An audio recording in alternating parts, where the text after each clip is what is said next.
what is the mail, Oh, server? yeah. I didn't see a mail server on It's 2022, why do we have separate male servers and female servers? Just, make them all unisex.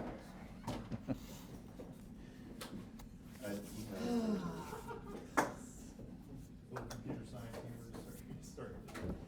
Oh, that wasn't even humor, that was just me being fucking stupid because I knew it was getting Verizon doing that. Is that one of your many successful pickup lines? You go to a bar and you walk up to them and, hey, what do we have mail female service? Welcome to. If someone I actually don't believe responds it. positively to that, that'd be fucking horrifying. Then again, I assume anyone that responds positively to pickup line from me is too mentally unstable to date, so. Okay, today, Moving on. and now for something completely different. So we're going to talk about adapters. We touched on this a little bit last week, and then just as an example, another way to do the tandem queue, again in almost an even lazier way. As I've said, I think in my opinion, laziness is a programmer virtue when properly applied. And then we're actually going to apply it a little bit in a situation which comes up where we're going to flip the script a little bit on a model that we looked at previously where we had two different types of servers. Maybe one was kind of better than the other. And now we're going to look at a situation where we have one server but two different types of customers. So how can we deal with that, and what other additional things can we do to maintain our laziness stance? And that's where this adapter idea comes in. So what an adapter is analogous to what you think of as an adapter, like these things now that Macs only have one kind of port, then we have to have these things, which, okay, what is an adapter? We have two different types of connectors, and you want them to connect. And so you can't just plug them into each other. You need something that turns one of them into the other. So the adapter idea is like a sim event listener. If you remember, the way that two event graph components communicate is by sim event listening. And just as a reminder of what that means is that whenever an event in one component occurs, and what does it mean for an event to occur? It means the event list has taken that event and said, this is now the current event, just like you did way back in the beginning by hand. It says this is now the current event. And so what the sim event listener does is that after it processes that event, and what does it mean to process the event? That consists of three elements that you now know. One is state transitions, canceling, we now know that canceling is a thing, and scheduling. So those are the three things that it means to process for an event to occur, or for the event list to process an event. Then after that same event is dispatched to any other component that has registered an interest in listening. And again, this is analogous to what we did with the action listeners connecting to the buttons last quarter. When somebody clicks on it, then any action listener that's listening to that button is going to have its action performed method invoked. And under the hood, there's a method that's comparable to that. But as a user, you don't necessarily have to worry about that. So now an adapter is for a single method now. So for when one component is a sim event listener to another, it hears all of the events that get scheduled by that component. So if there's an event that component has scheduled, it will be dispatched to any sim event listener that's out there. And that's both a blessing and a curse, as we'll see in a little bit. So what an adapter is only for a single method, but what it does is it converts the name of the event in the source to a different name for the listener. That's all it does. So here's a situation where the component on the left has an event A that presumably the way that it's depicted here is it's going to hear from somebody else. That's the only way event A is going to occur here. But when that happens, it's going to schedule an event B. So again, because event A is not scheduled by this component, it will not get dispatched to listeners, but the event B, because it is going to be dispatched to the listeners. Now here's another component that has two other events. They're named C and D. And what we want is we want the event C to be triggered whenever the event B occurs in this left component. So by itself, with just a sim event listener, nothing is going to happen because there are no names that match. And if you remember, from just as a reminder, as a sim event listener, it will trigger a heard event. So if I'm a component and I hear an event, and I have an event of exactly the same name and exactly the same argument, then that will get triggered as if I'd scheduled it. And that's what was going on with the simple server between the arrival process and the simple server. So the simple server did not schedule its own arrival event. It was listening to one. And in this case, it was listening to the arrival process, but it would get triggered by any component that had an arrival event with no arguments. So it you might be wondering, okay, why kind of do this? Well, the arrival process is only one example of a component that produces arrival events. There could be many other components that are not necessarily arrival processes that produce arrival events. Any one of those could serve as something which triggers the arrival event in the simple server.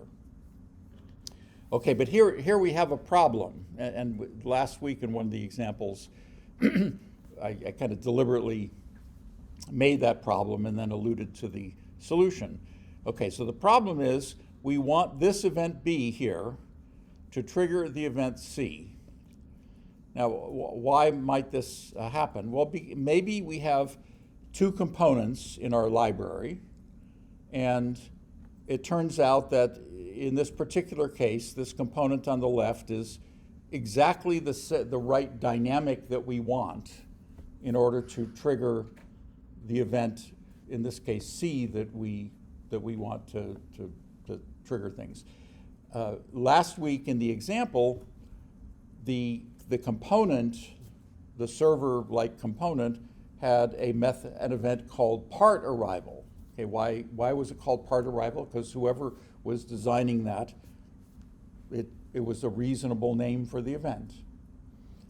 But then when came time to try to drive it with an arrival process, the arrival process will not drive it with a sim event listener because the arrival process produces arrival events, and this other component needed a part arrival event, and there was a mismatch. So if you have a situation like that, where you have one component that's scheduling events that could trigger the event that you want in another component, and the only thing that's keeping that from happening is that the names are different, then that's where an adapter comes in. So this is the notation, and it's similar to the sim event listening. If you remember, the sim event listening looks like a little stethoscope like this, and here the only difference is that there's a double line for two, because now we have two names. So with the sim event listener, you don't need to specify anything, because that says that this component that's listening is going to hear every single event that's scheduled by this other component. So you don't need to say which one it is. On the other hand, with an adapter, you need to specify which event is going to be heard over in the triggering component, and which event is it going to be turned into. So what this does is that whenever the event B occurs, after it does its thing, it will, because an adapter has been set up, this will say to the listening component, guess what? You just heard a C event. And then it will say, oh, I got a C event, and then carry on. The rules are the same as for sim event listening, though, because if I accidentally adapt this to, say, another event that this doesn't have, then the component on the right will say, okay, I just heard an F event. I don't have an F event, so I'm just going to ignore it. So that's the thing about both sim event listening and adapters, is that if there's no match, then it is completely silent. It is not an error, as you would if you try to invoke a method with the wrong name, then that's going to be a syntax error, and you get the red squiggly before you even get off the ground. Here, if I hear an event and I don't have that event, then I just ignore it, and it's not an error. It just, I heard an event and I don't care about it. Okay, does that? So here's an example where we can take, if you remember when we went from the simple server to the tandem queue, we had to do basically a lot of extra scribbling. But if we have our arrival process in hand and we have our simple server in hand, if we've already done that and we say, all right, now I want to just do a basic tandem queue, I don't want to worry about blocking or any of the other kind of stuff, then I don't need to do any extra component building because I already have all the components that I need plus the adapter. Now here's the problem. The problem is that I can't just use sim event listening, and in fact in general, just as a general principle, you never want to have an instance of a component listening to itself, another instance of itself. Why? Because, okay, let's recall the simple server. So in the simple server, we had an arrival event and a start service event and an end service event. And the scheduling looked roughly like this. Okay, this is a common pattern that we have recognized in a lot of other more complex models. But here's the thing. See, in that first server,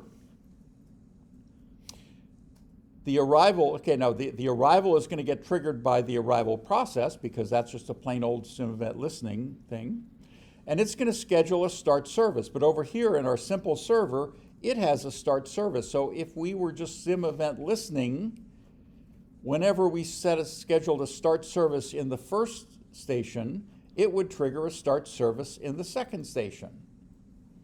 And that's not how the system operates. I mean, when we start service in the first one, it doesn't start service in the second one. In fact, nothing should happen in the second one. What is it that would trigger the second arrival event to happen? And In service of the first. exactly, an end service of the first one. And again, if we're just doing a plain old sim event listening, an end service event in the first component would be heard by an end service event in the second component. And what that says is that whenever we complete service in the first station, that means we've also completed service in the second station. And that's not what happens. In other words, if we connect these two together, then we have a model that's just nonsense. But the situation is that the end service, as you said, is what triggers the arrival. And therefore, if we can say whenever an end service occurs in this component, we want an arrival to occur in this component. And this is how we do it with an adapter. So the adapter says, whenever an end service event occurs in this first station,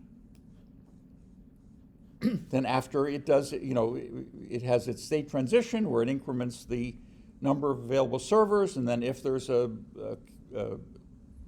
customer in the queue, it schedules a start service, does all of that, and then and then the event list says, okay, if you're all your listeners, you just heard an end service event, but the adapter says, okay, I heard an end service event, but I'm going to tell this component that it's really an arrival event. Okay, so that's the adapter, and what that allows you to do is, well, in this case, we took two very, very simple models, and we're able to, with just what I think is a minimal amount of additional work, create another model that does something completely different. And as you might imagine, we can also keep going on this. So if we wanted to add a third station, we could simply instantiate our third station and hook it up with an adapter to the second station. So what allows, I mean, in a way, that's a fairly nice bang for the buck, as it were. In other words, without having to do any additional modeling, that is building components, we now can take two very simple components and build a model that does something that's quite a bit more complex.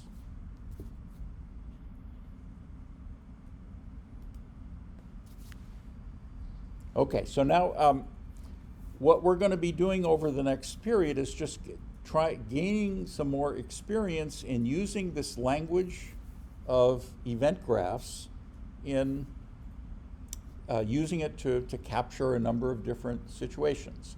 It's, as you may or may not realize by now, it's a very robust and expressive language for capturing situations that tend to be dynamic and stochastic. And those are two of the more challenging situations to try to model.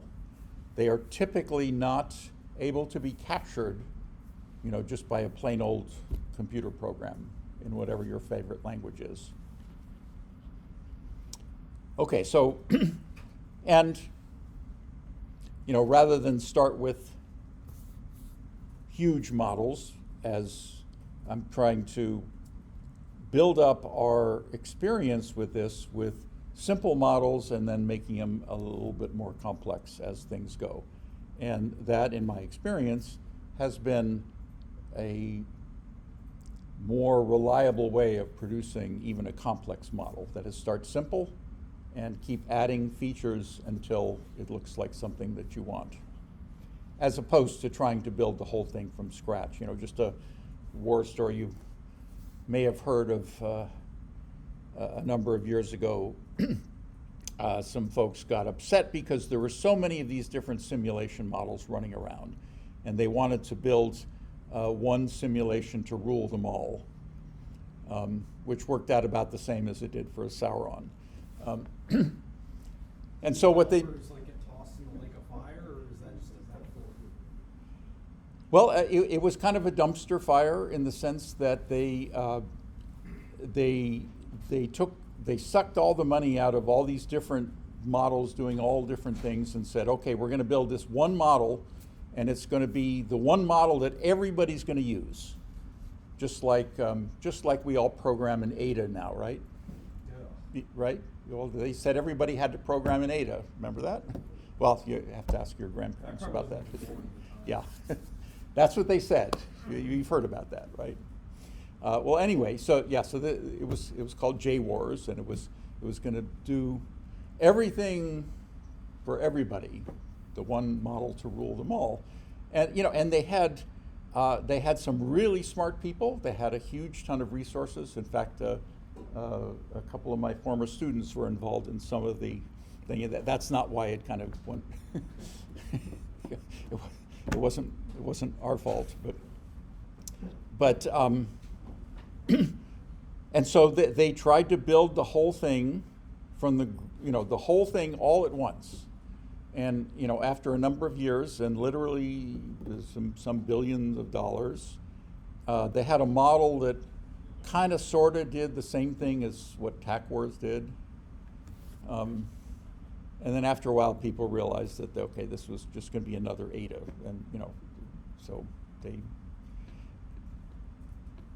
the lesson is, and the lesson I took from that in part is that if you're building something complex, don't try to build the whole thing all at once. Start simple.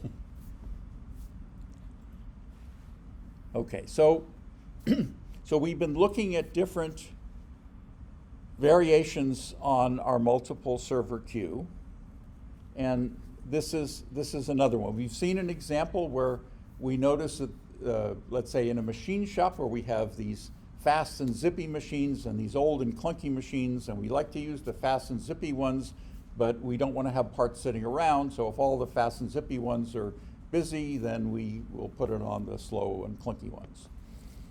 Okay, now we're going to reverse that. We're going to say, okay, we only have one type of server. Again, we can have more of them, but just one type of server, but we have two different types of customers. So this, in a machine shop, this might be an example where we only have one kind of machine, but we have maybe large jobs and small jobs. So the large jobs on average are going to take more time, and then the small jobs on average are going to take less time. Or they just might be different priorities. In other words, our type 0 customers might be the preferred ones. Why? Because, I don't know, maybe they're friends with the CEO or something.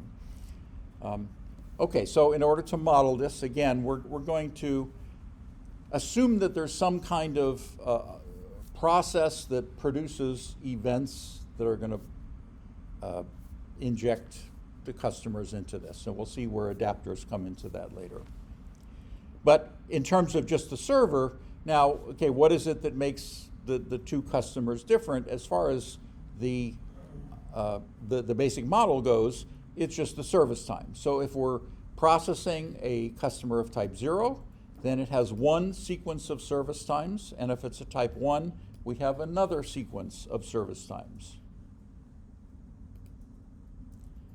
Now, in terms of state variables, now because we have two different types of customers, we need to have two different state variables for them. So we're going to count the number of type 1 customers and the number of type 2 customers.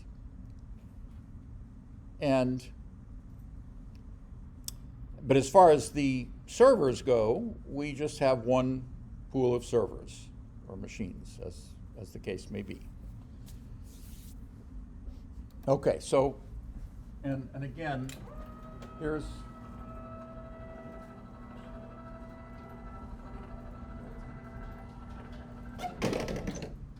okay, so let's,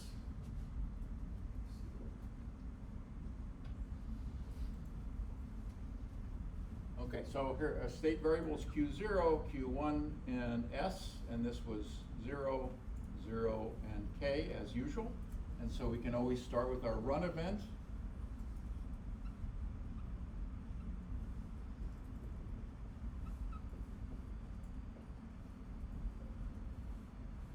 And as you see, all of these models, by the way, you notice that they're, at least as far as the number of servers go, we've been using the number of available servers, just, because that's the road that we started on. But as you have hopefully noticed, we could have said the number of busy servers. And that would produce an equivalent model, but it would be slightly different. Again, we have a situation where what is it that could cause is this dark enough? What is it that could cause Q0 to change? And that is, we have one of them arriving. That's one. And what about the other kind? Well, we need to have another event, and I'll call it arrival 1. Okay? So yeah, again, but motivate, with motivated by what we've already done. Now, what else could cause Q0 to change? Well, we could start working on it, and we'll call that a start service of type 0.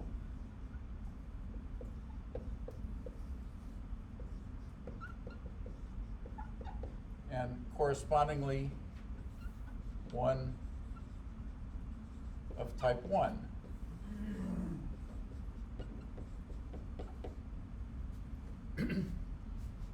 And so those are all the state transitions that we have for, and then, okay, now what about the number of available servers? Well, we lose one every time we start.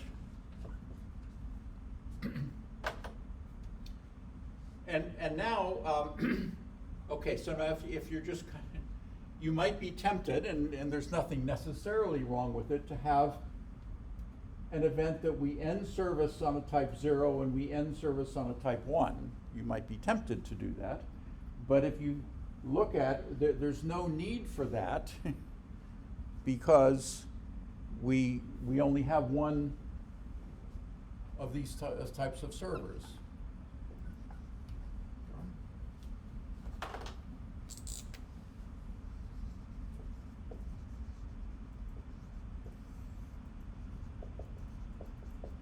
So we don't need to have two different events. I mean, there's nothing wrong with having two different events, but if we were to write the two different events, we would notice that their state transitions were identical.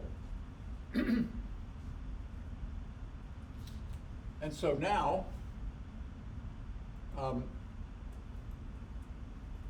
so if we have an arrival of a type 0, then we can certainly start if there's a server available, and likewise, if there's an arrival of type 1, we can start if there's a server available there too. And you might be thinking, well, if if we have an arrival of a type 0 customer, do we have to check the queue of the other type? And that's a reasonable question to ask, but the answer is no, because at least if the model is working properly, if a type 0 shows up and there's a server available but also somebody else in the queue, then why is that server available and not processing this customer in the queue? Yeah, in other words, the rule presumably is that if you're a server and you're available and there's a customer to be served, you will serve them. I mean, this is not like where we have two different types of servers, like if you're checking in to the airlines and there's the premium row and then the peon row. And if you're in the peon row and there's somebody by the gold star line, and there's nobody in the gold star line, but there's somebody sitting there available, they'll just sort of sit there, or at least sometimes they do. If they're nice, they'll maybe serve the peons, but that doesn't always happen. Okay, so then similarly, over here, we have, again, just as before, whenever we have a start service of type 0, we're going to schedule an end service. And then if we have a start service of type 1, we're going to schedule an end service, but with a different delay.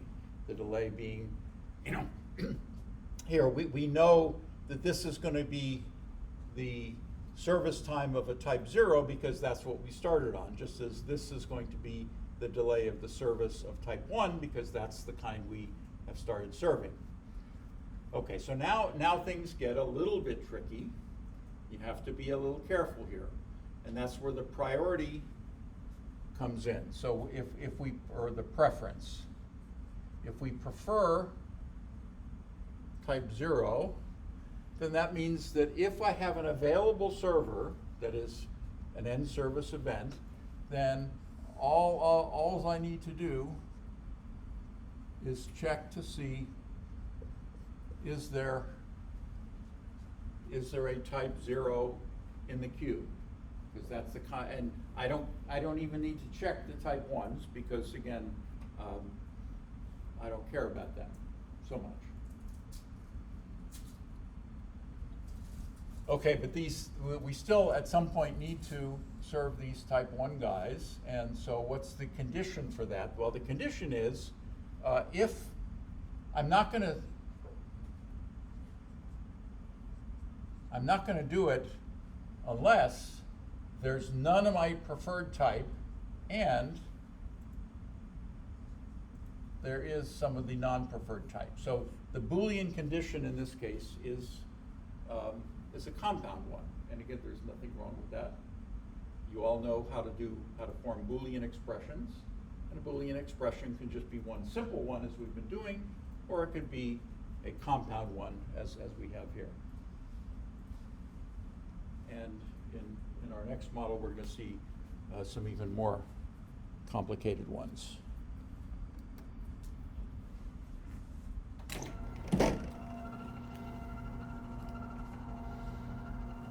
See if I got it right. Okay, and then the high priorities, which are somewhat optional. Okay, but now here's here's our dilemma. How do we drive this thing? Now we've been we, and by we I mean me, has been explicitly saying that we don't have, we can just drive this with things that we already have in our hand, like an arrival process, as we've been doing previously. But now we have a problem, and the problem is that the arrival 0 event will not get triggered by our arrival process because that is producing arrival events with no 0, and likewise the arrival 1 event is not going to be triggered either. And the other issue is that we need two different arrival streams. If we have two different well, there are a couple ways of doing this. One, let's see, one is not in the slides, but I can kind of show you by hand. There are essentially two ways of doing this. One involves writing an additional component, and one of them does not. So the lazy way says, let's use components that we have in our hand. So we have an arrival process that we've been using repeatedly to drive similar kinds of models, but now we need to drive a component that has two different arrival events, neither of which match the arrival event that we have. This is arrival 0, so that name does not match arrival, and likewise arrival 1 does not match. And so that's where adapters come in. So the way that we can do it is, say, presumably, again, it makes why does it make my pen disappear? Okay, so we can now remember these listener diagrams are examples of an instantiation. So the box is an instance of the thing. So on the right we have the two customers types and one server type, so that would be an instance of this component. And then we have two instances of the arrival process, each of which would have their own sequence of inter-arrival times, which makes sense because if we have two different types of things, they presumably would be coming in two different ways. And so we simply adapt one of them. We adapt the arrival event to the arrival 0 event, and the other one we adapt the arrival event to the arrival 1 event. So do you see how the, okay, you're here. Do you see how this will trigger the arrival 1 events, and this will trigger the arrival 0 events, and the event list is just going to keep all that straight. So the arrival events in this component are going to be processed. The event list basically is going to send them back to the component that scheduled it, and then its arrival event will trigger the arrival 0 event in our component here, and likewise the one on the bottom will schedule the arrival 1 events. Now, okay, so that the other thing that sometimes we notice, just as with the tandem queue, we notice that just as when you kind of start defining variables and sticking numbers at the end of them, if you have a bunch of those, then you might think, well, let's make an array out of this. So we can do exactly the same model, except with arguments. And that's a slightly simpler model, although maybe which is simpler is kind of a value judgment. So when we notice that the only difference between, we see state transitions here, and the only difference in the state transitions is that here it's 0, and here it's 1, and here it's 0, and here it's 1 as well. So that kind of suggests that maybe we can do it with arguments as well. And the answer is, of course we can. So here now, our arrival event, it just makes my mouse disappear. Okay, so now our arrival event is going to have an argument that's going to say which type of customer arrived. And so because we have told it, we have passed that in, then we can increment the correct one. And then we need to, when we start service, again, because the start service is going to be on a particular type of customer, more specifically, we need to know which of the queue it's going to decrement. Is going to be Q0 or Q1? Well, we're going to tell it by passing that as an argument. And then, okay, now here's the thing. The end service event does not have an index on it because it does not change any of the array state variables. It only changes the state variable for the number of servers. And so it would get scheduled just with this one, but then we need to implement these two different conditions. And so we can implement two different scheduling conditions, usually as long as they're mutually exclusive. So in this case, again, if there's an available server of type, available customer of type 0, then we can schedule a start service, and now we're going to pass it a constant 0. We're going to say, if I have the preferred one available, then I'm going to schedule, but I need to tell the start service event which type of customer it's going to start service on. And in this case, because I'm doing it on the preferred one, then I have to tell it that. And then secondly, likewise, the condition for the other scheduling event is, again, notice it's mutually exclusive, so this is like an if-else, else-if situation. So if there's none of the preferred, but there is some of the unpreferred, then I'll schedule it, and again, pass a constant 1.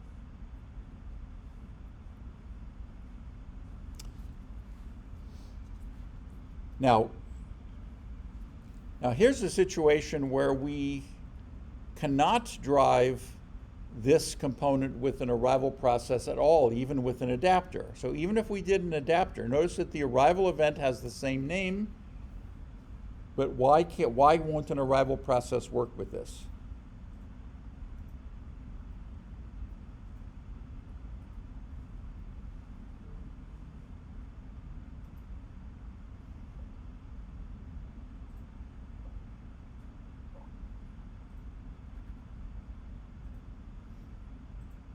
So we got the right name, but there's something that's a mismatch.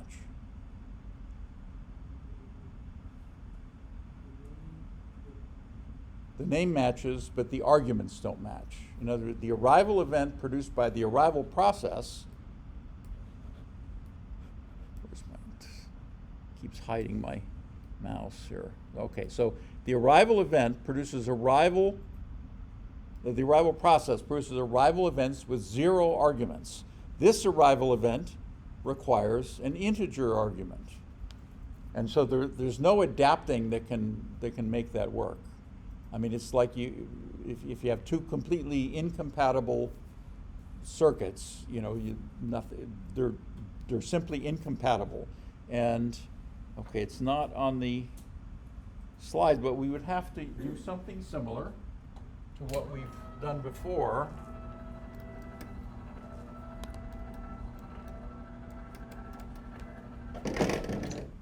And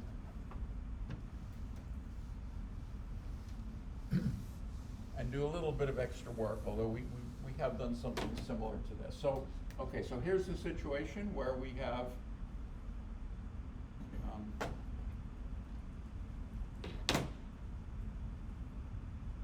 okay, so we have 2 different arrival processes. We have 2 different streams of arrivals.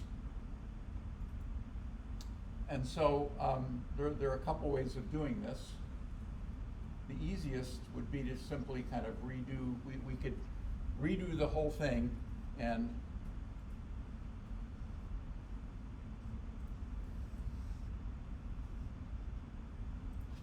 actually here.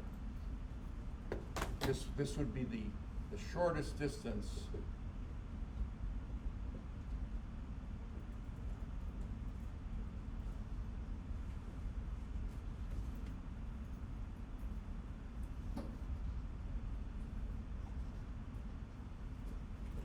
Okay, the shortest distance from scratch would simply be to do this. Okay, so we have a run event, and we have 2 different inter-arrival streams. And so our run event, we could simply schedule an arrival of type 0, passing it a 0, and the delay is t sub a 0. And we can also schedule an arrival of type 1, passing it a 1, and then having a delay of t sub a1. And then once this arrival event occurs, we could simply schedule the next one with our, with the I, passing the I. And then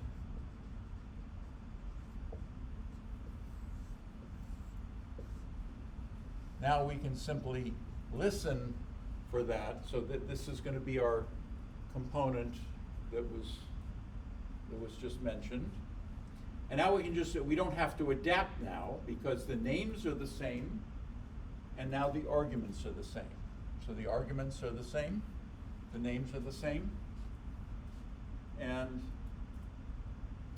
this would be about as, that would be one way of doing it.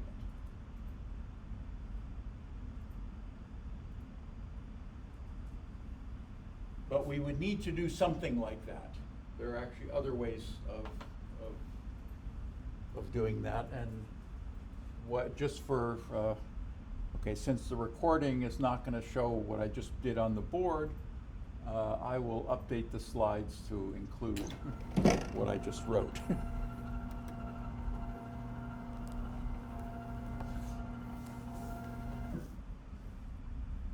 Okay, that is a mess, isn't it? But it took.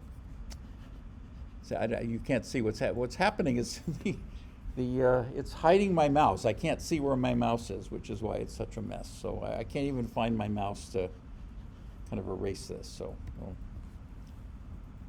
Okay, so I have time to at least define what this next model is. So this is now a, what we notice now is that we have two different types of customers, but they have different service requirements, but by service requirement, what I mean is that the type A's, and now we're calling them type A's and type B's or whatever, not the psychological type, but just to distinguish them. Okay, what's the difference? Is that we notice that one of our types actually requires two servers instead of one.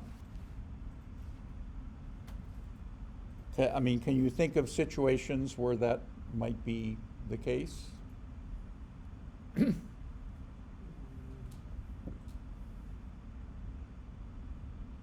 transmission versus oil change. New transmission versus oil change? Yeah. You know, some tasks may require two guys to do it, and some just one. Yeah. Okay, so what we look at our system and we notice that that's what the situation is. And again, we just arbitrarily we will say that we prefer the type B's, meaning, again, in terms of preferring, it just means that if there's a type A and a type B lying around and we have enough servers, we'll take the B. But this introduces some more complex rules here. Because what do we do if we only have one server available and we have both A's and B's available? So the server can work on A, or should the server wait around for another server to become available so they can work on B?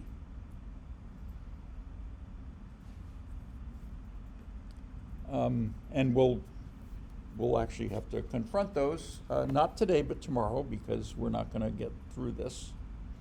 But we can at least define our parameters and our state variables. Okay, so again, I mean, up to now we've been using zeros and ones. Here, now we're using A's and B's. You know, why? Just because, you know, just what's in a name?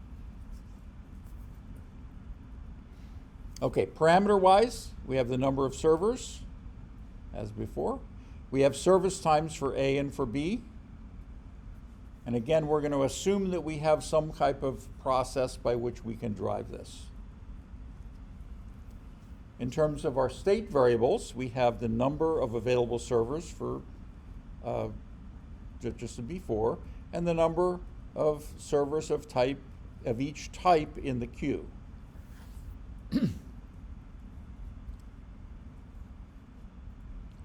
Now we're in a situation where what we do depends a lot on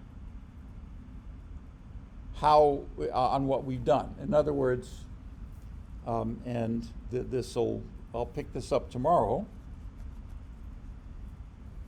Our state transitions, particularly for the number of available servers, are going to be different. Because if you think about it, if we start service on a type A, we're going to lose one server. But if we start service on a type B, we're going to lose two servers. Those are two different state transitions. And likewise, if we complete service on a type A, we're going to gain one server. But if we complete service on a type B, we're going to gain two servers. Okay, so those are two different state transitions, and so thinking ahead, that means we're probably going to have different events for those, unlike what we've been doing so far. But since we are now out of time for today, I would encourage you to maybe think of how you might deal with this.